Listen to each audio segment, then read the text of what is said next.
Well, officially, good morning to Unit 3. This is our Michigan wildcard team. In just a moment, I introduced myself before. My name's Emily Voss. I'm the Virginia State Coordinator for We the People.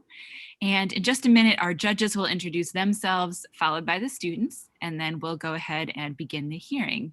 So students, you'll deliver your 4-minute statement, and then the judges will do follow-up questions from there.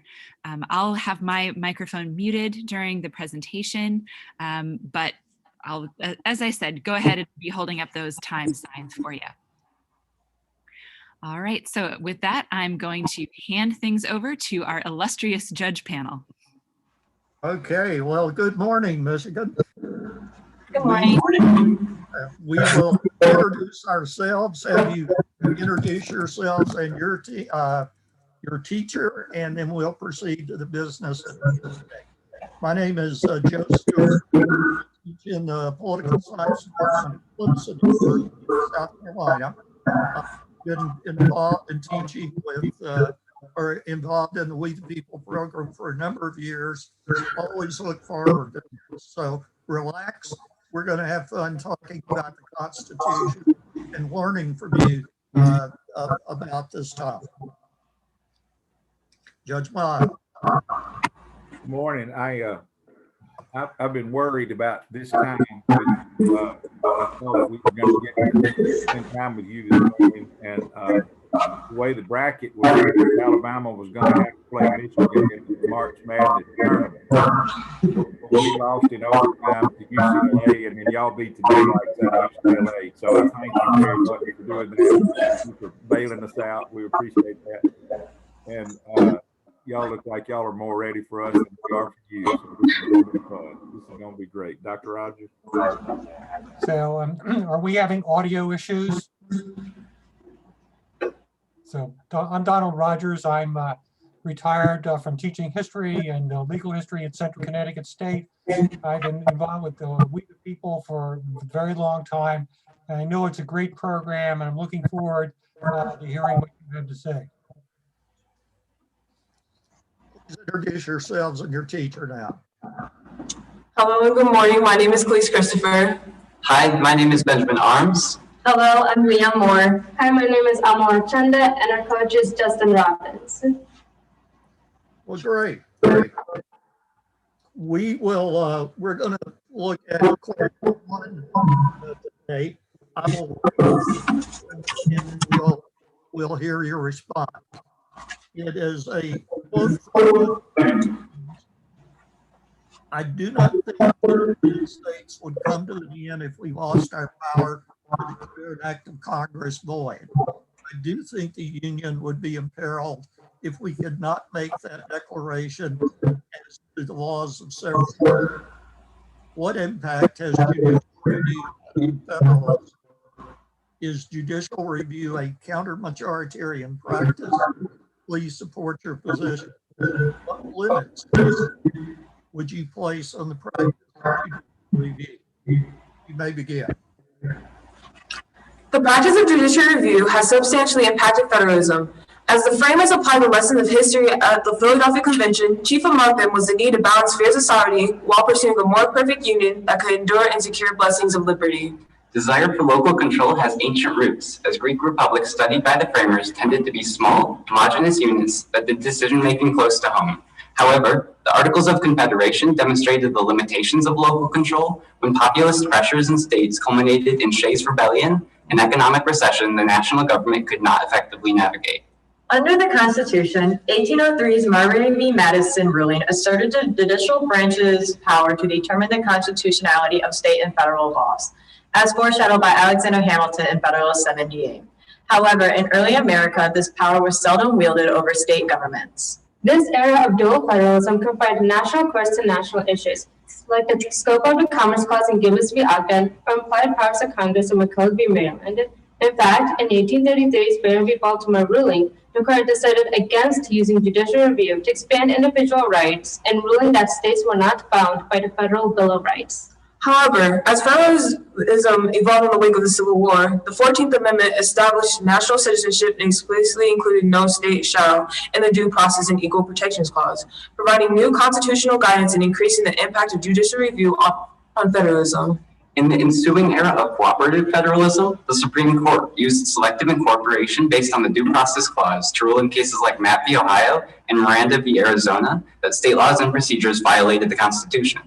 In combination with Article 6's Supremacy Clause, the power of judicial review forced states to come in line with new rulings. The 14th Amendment's Equal Protection Clause has functioned similarly. For instance, in Brown v. Board of Education, the courts found a state's rights to establish segregated schools unconstitutional. Since, judicial review has made the mantra, all men are created equal, enshrined in the Declaration of Independence, more real in all states. Ultimately, justices' lifetime tenure and independence from elections do introduce counter-majoritarian elements into our system. Judicial review invites fair questions as to whether such a counter-majoritarian process can coexist with the government by and for the people. However, we consider this a feature, not a bug, a necessary element of our system to secure the Constitution as higher law. The Supreme Court, although not directly elected by the people, historically rules within the sensibility of society at the time, using stare decisis to foster stability and bolster the legitimacy of rulings. Certainly, in cases like Dred Scott v. Sanford and Plessy v. Ferguson, values morally repugnant today were upheld by the courts in their time. In both cases, the court acted within contemporaneous norms and sought to leave the policymaking for the elected branches of government. Most rulings remain in line with Federalist 78, where Hamilton wrote that the power of the people is superior to all branches, arguing that where the will of the legislature stands in opposition to that of the people, the judges ought to be governed by the latter rather than the former. For example, in 2015's Birchville v. Hodges ruling, the court extended 14th Amendment protections for gay marriage after society's views on the issue had shifted dramatically and state governments had failed to act.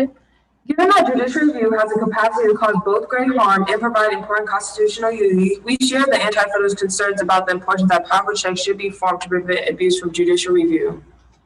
As a result, we favor a constitutional amendment empowering state legislators to challenge and potentially overturn a Supreme Court ruling by a 2/3 vote. Such a reform would provide recourse if the court strays too far from societal sensibilities, while still preserving stability of the system and minority rights. Thank you for your time, and we eagerly anticipate answering your questions.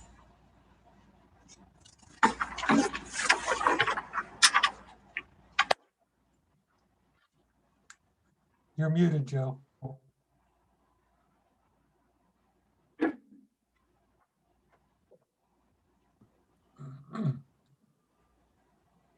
Doc, Judges Stewart and Miles are muted. Doc, unmute if you can. Okay, sorry about that. If that's the only place we go today, that'll be a good one. You talk about the 14th Amendment, and then you move forward to cases such as Mapp and Miranda, where you're dealing with selective incorporation. How do we get from the 14th Amendment to Mapp and Miranda? There's a time gap there. Could you help me fill that in?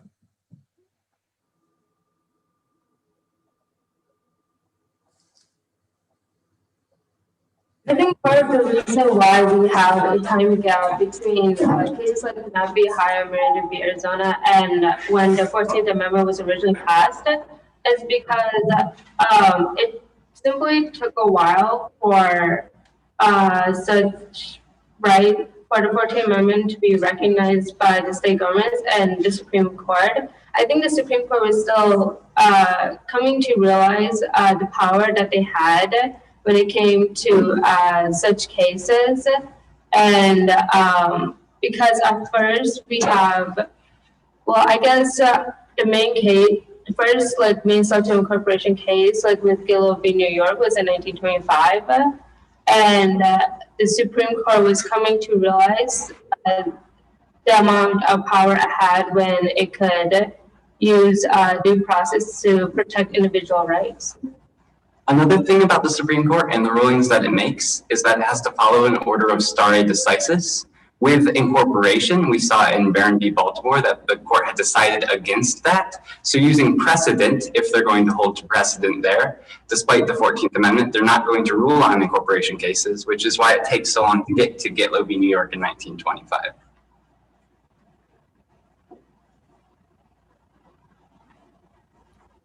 So you're president of the United States. You're president of the United States, and you have to appoint someone to fill a vacancy on the court. And that person, their work, if they're confirmed, is going to be part of your legacy. Donald Trump's legacy in part will be Amy Coney Barrett, Gorsuch, and Brett Kavanaugh. George Bush Sr.'s legacy is Clarence Thomas. Should you, since they're going to be part of your legacy and you're fixing to give them so much power over so many people, should you maybe ask them, how are you, what is your opinion on life versus what's your position on immigration policy? What's your position on this or that? Did you ask them and find that out before you nominate them, or should you just say, will you follow the law fairly?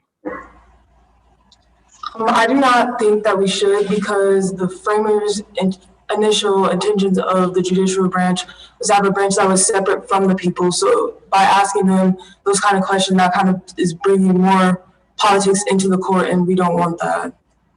Yeah, furthermore, it brings a sense of, like my colleague was saying, partisanship, and it really divides the Senate when it comes into the confirmation because of the policies that they're trying to, I guess, essentially get out of the justices that the president appointed.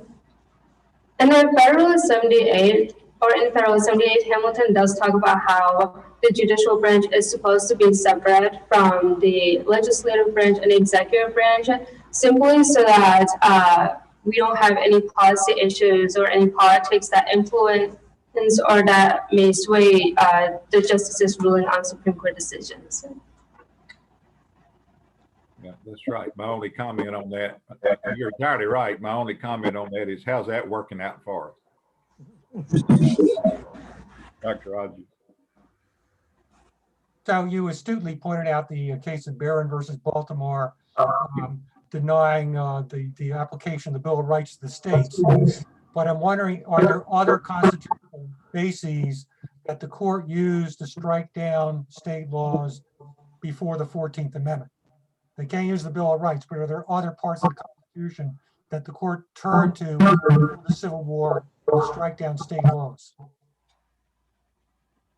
I think if you look at the case of McCulloch v. Maryland, the state of Maryland was imposing a tax on a bank in the state, on a federal bank, and the Supreme Court did rule that that tax was unconstitutional because Congress does have the right to set up banks under the Commerce Clause and under its powers in the Constitution. The Commerce Clause and the Necessary Proper Clause there can be used by the federal government to strike down those laws. I suppose another example of this would sort of be seen in Gibbons v. Ogden, where they sort of make another ruling striking down other laws because of the Commerce Clause, ruling that the Mississippi River is important for the commerce of the United States. How about the contract clause? Sorry, can you repeat that? So the contract clause, is that something that's returned to? No state shall pass a law knowing the obligation of contract.